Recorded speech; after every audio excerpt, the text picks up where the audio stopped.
Siempre pensé en un matrimonio como un puente. Soy ingeniero civil, así que la metáfora me viene bien. Un puente necesita dos pilares fuertes, anclados en la misma realidad, compartiendo el peso del cruce. Si un pilar decide que ya no quiere sostener la carga, toda la estructura está condenada. Durante 8 años, creí que los pilares de mi matrimonio con Isabella eran de concreto armado. Descubrí, una noche de martes, que el mío era de acero y el de ella, de arena. Mi nombre es Alejandro y mi trabajo es construir las arterias que mantienen a Monterrey latiendo, viaductos, túneles, cimentaciones. Es un trabajo honesto, pero brutal. Exige largas horas bajo un sol despiadado, cubierto de polvo y agotamiento. A cambio, yo le ofrecía a Isabella una vida cómoda, una hermosa casa en la zona de San Pedro Garza García y la libertad para que ella pudiera encontrarse a sí misma. Dejó su trabajo en marketing hace 3 años para este viaje, que hasta ahora consistía en clases de yoga, cafés con las amigas y un resentimiento creciente por cualquier responsabilidad doméstica. La erosión fue gradual. La frase "no soy tu empleada" comenzó como una respuesta a peticiones más grandes, pero pronto se convirtió en la banda sonora de cualquier solicitud. Sacar la basura, ordenar el desorden que ella hacía, preparar un café, todo era enmarcado, como un intento mío de subyugarla. Yo, el hombre que pasaba 10 horas al día calculando la resistencia de materiales para que los edificios no se derrumbaran, era acusado de construir una tiranía doméstica. Yo lo dejaba pasar. Estaba demasiado cansado para discutir. El catalizador fue un martes particularmente infernal. Una falla en el suministro de concreto retrasó toda la obra. Llegué a discutir ásperamente con el encargado. Mi cuerpo me dolía, mi cabeza palpitaba y estaba hambriento. Eran las 6 de la tarde cuando la llamé desde el coche, en el tráfico caótico de la avenida Lázaro Cárdenas. Isa, estoy en camino, completamente destrozado. Por favor, ¿puedes preparar la cena? Cualquier cosa. Solo necesito comer y caer.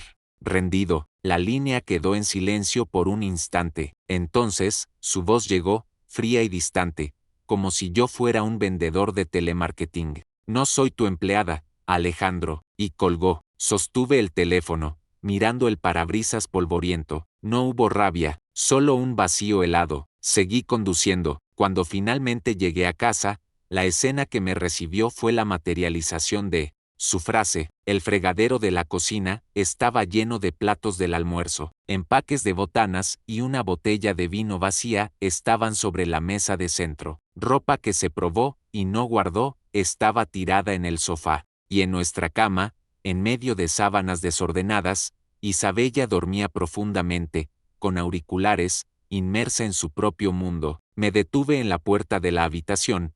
El olor a comida en mal estado de la cocina, mezclándose con el perfume caro de la crema que ella usaba. Miré el desorden, la miré a ella, durmiendo el sueño de los justos, de los que no tienen de qué preocuparse. Yo era el pilar que sostenía todo, y el otro pilar no solo se negaba a soportar el peso, estaba durmiendo sobre la estructura mientras ésta crujía. Fue allí, en ese silencio, que el ingeniero en mí tomó el control. Ya no vi un matrimonio, vi un proyecto estructuralmente fallido, una construcción condenada, y cuando un ingeniero encuentra una estructura condenada, no intenta repararla con cinta adhesiva, hace una evaluación de daños, calcula los riesgos y prepara la demolición controlada. El clic en mi mente no fue de rabia, fue el sonido frío y metálico de un tablero de proyectos abriéndose. Se había tomado una decisión. No la desperté. No tenía sentido discutir con una mujer que estaba, literal y figurativamente, dormida a nuestra realidad. Cerré la puerta de la habitación, y, en la cocina inmunda, en medio de los escombros de su indiferencia, me preparé un sándwich de queso. Comí de pie, junto al fregadero, como un obrero en su turno. Cada bocado era una afirmación silenciosa de mi autosuficiencia. Después, tomé una almohada y una sábana del armario y me instalé en el cuarto de huéspedes. Por primera vez en años, el silencio no era pesado, era productivo. El cambio comenzó a la mañana siguiente. Me desperté antes del amanecer, como siempre. Hice mi café, lavé mi taza y salí para el trabajo sin decir una palabra. Mi primera llamada del día no fue a la central de concreto, fue al mejor servicio de limpieza de Monterrey. Programé una limpieza completa y quincenal para la casa. Mi segunda llamada fue a mi contador. Pedí un informe detallado de cada gasto doméstico de los últimos 6 meses. Mi plan era una respuesta de ingeniería a un problema emocional. La lógica de ella era: no soy tu empleada. Mi contrapartida lógica era: correcto, y yo no soy tu patrocinador.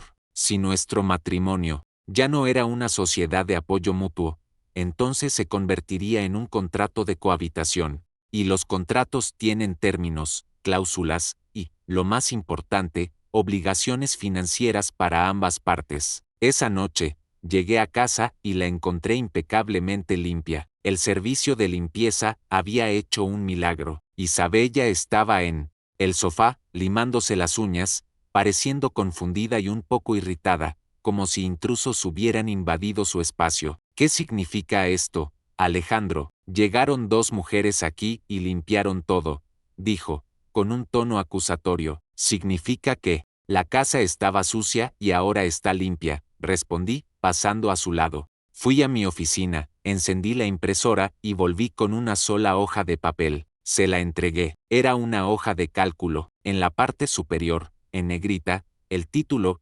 Estado de gastos residenciales mes de referencia. Debajo, una lista detallada de todo: la hipoteca de la casa, los gastos comunes, la luz, el agua, el internet, el supermercado y el costo del nuevo servicio de limpieza. Al final de la hoja, el total estaba dividido entre 2, y un valor final estaba circulado en rojo. Ella miró el papel, luego a mí, y se rió. Una carcajada de puro escarnio. Esto es una broma, ¿verdad?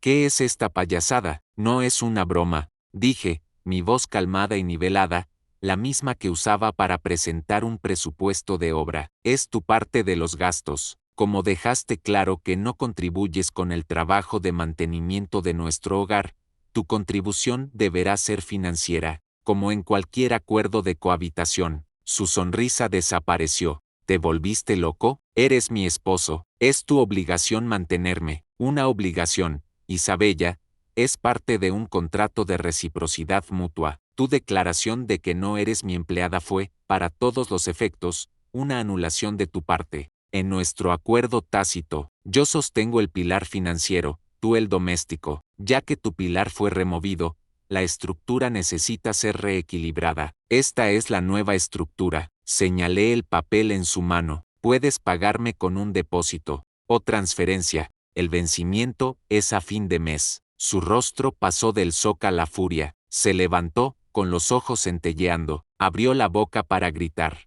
Pero por primera vez, las palabras no salieron. Estaba mirando a un extraño que había tomado su retórica vacía y la había transformado en una factura fría e innegable. El juego había cambiado. Yo ya no era el esposo cansado que podía manipular. Era el ingeniero responsable del proyecto, y acababa de condenar la estructura que ella creía que la albergaría para siempre. La furia de Isabella, cuando finalmente encontró su voz, fue sísmica. Gritos, acusaciones, lágrimas. Me llamó monstruo, un tirano mezquino. Me mantuve en silencio, como un ingeniero observando los resultados de una prueba de estrés. Dejé que la tormenta pasara. Cuando terminó, exhausta y jadeante, solo dije: la factura vence el día 30. Si tienes dificultades financieras, te sugiero que busques una fuente de ingresos. La casa se convirtió en 2 territorios separados bajo el mismo techo. Yo vivía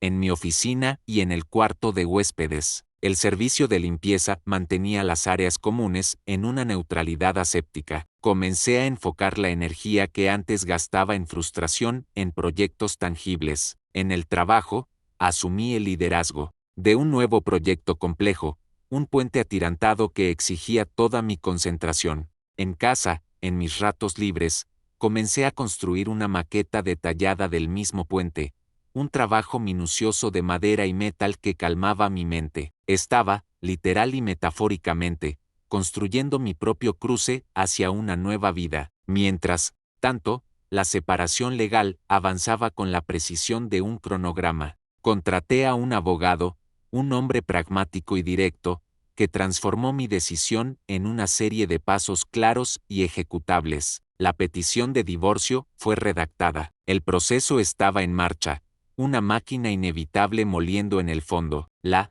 lucha de Isabella fue exactamente como la predije, un manual de manipulación emocional. Primero, vinieron los intentos de seducción, a los cuales respondí cerrando con llave la puerta de mi cuarto. Después, la victimización. Llamaba a su madre, llorando lo suficientemente alto para que yo la oyera, contando una versión editada de la historia en la que ella era la víctima abandonada. Recibí una llamada de mi suegro, un hombre que antes respetaba, acusándome de humillar a su hija. Con todo respeto, señor, respondí al teléfono, la voz firme, solo estoy tratando a Isabella como la adulta independiente que ella afirma ser.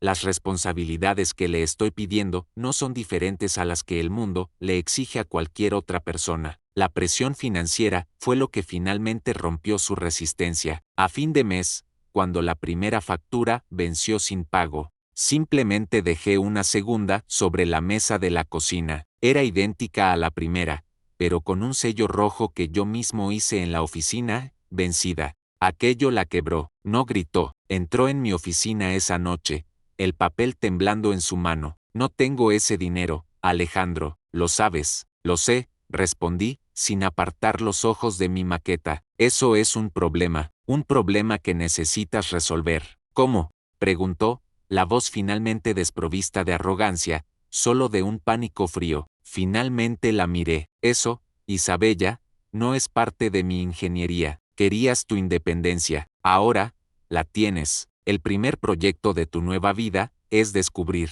cómo mantenerte. Se quedó allí, derrotada. La mujer que se negó a hacer la cena porque no era su empleada ahora enfrentaba la realidad de que, sin el patrón que tanto despreciaba, no tenía cómo pagar ni siquiera por un plato de comida. La estructura que se negó a ayudar a sostener se estaba derrumbando sobre ella, exactamente como mis proyecciones indicaban. El fin fue burocrático, no dramático. Ante la incapacidad de Isabella para contribuir, y con la petición de divorcio ya en marcha, la separación se convirtió en una conclusión inevitable. La casa fue puesta en venta para la división de bienes. Ella tomó su parte, como la ley determinaba, y salió de mi vida con el mismo silencio con el que yo había iniciado mi ejecución. No hubo gritos, solo la firma de papeles que disolvieron legalmente la estructura fallida de nuestro matrimonio. Me mudé a un apartamento en el centro de Monterrey. Era más pequeño, pero era eficiente, ordenado y, sobre todo, pacífico. Desde la ventana de mi habitación, veía el esqueleto de acero del puente atirantado que estaba ayudando a construir. La maqueta que había construido ocupaba un lugar destacado en la sala, un recordatorio constante de que, con paciencia y el plan correcto, siempre es posible crear un cruce sobre el abismo. Mi vida encontró un nuevo y productivo equilibrio. El trabajo consumía mis días de una forma que ahora me energizaba, en lugar de agotarme. Y fue en el trabajo, en medio de planos de construcción y cálculos de tensión, que conocí a Sofía. Era una de las arquitectas del proyecto del puente, una mujer brillante, con una mente tan aguda como la mía y un respeto por el trabajo duro que no había visto en años. Nuestra relación no comenzó con cenas, sino con desayunos apresurados en la obra, discutiendo la curvatura de los cables de acero.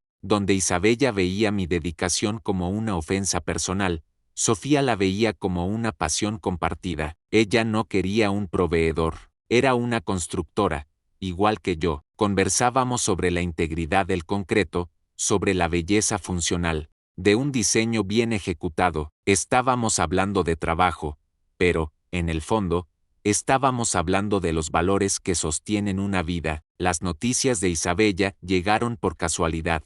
Encontré a un antiguo vecino de San Pedro en un supermercado. Después de las trivialidades, preguntó, con un tono vacilante, ¿supiste de Isabella? Ya no tenemos contacto, respondí de forma neutra. Dijo él, es que, bueno, volvió a vivir con sus padres. Parece que las cosas no salieron muy bien después. Ya sabes, mi esposa dijo que la oyó quejándose el otro día, diciendo que nadie valora su viaje. Agradecí la información y seguí con mis compras. No sentí placer, ni pena, sentí lo que un ingeniero siente al leer el informe de una demolición exitosa, la confirmación de que el análisis inicial era correcto y que la acción tomada, aunque drástica, fue necesaria para garantizar la seguridad.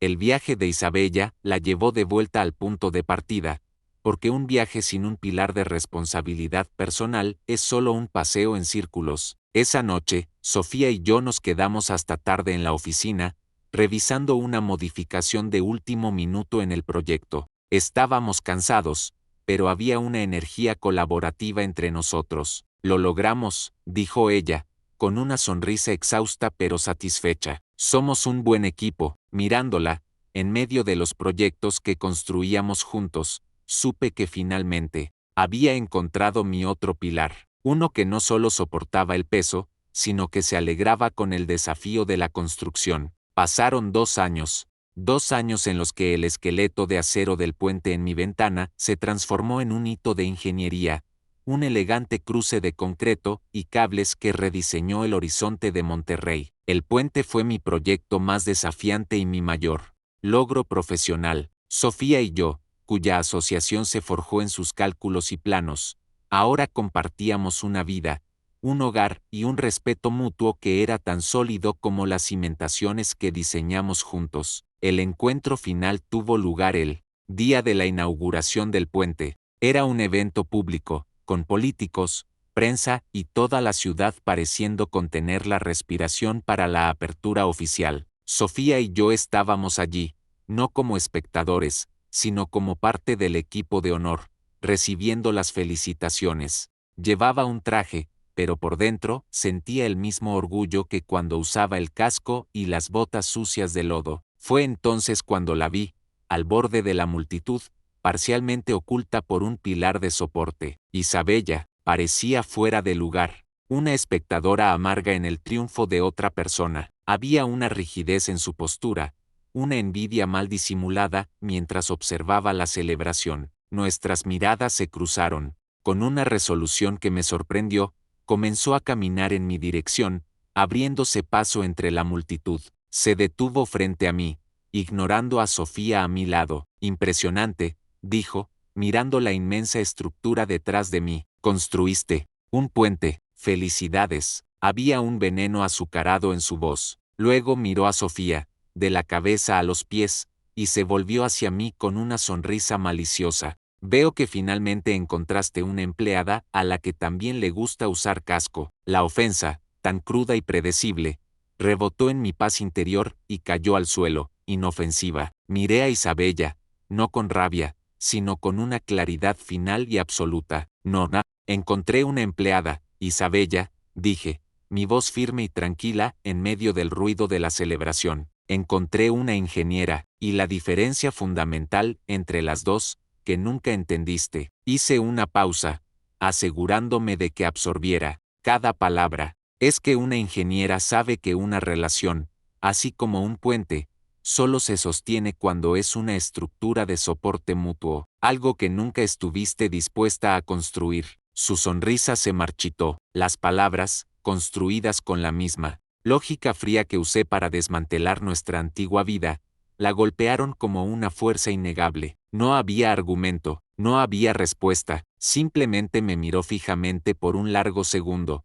La mujer que un día se negó a hacer la cena, ahora parada a la sombra de una de las mayores obras de ingeniería de la ciudad, una obra que yo construí después de dejarla, se dio la vuelta y se fue, engullida por la multitud anónima. No la seguí con la mirada. En su lugar, tomé la mano de Sofía. Juntos, miramos nuestro puente. En ese momento, tuve mi reflexión final. Algunas estructuras en la vida se construyen sobre cimientos equivocados. Intentar repararlas es un esfuerzo inútil que solo prolonga el riesgo de un colapso desastroso. La decisión más valiente, la más verdaderamente constructiva, es realizar la demolición controlada, limpiar el terreno y empezar de nuevo.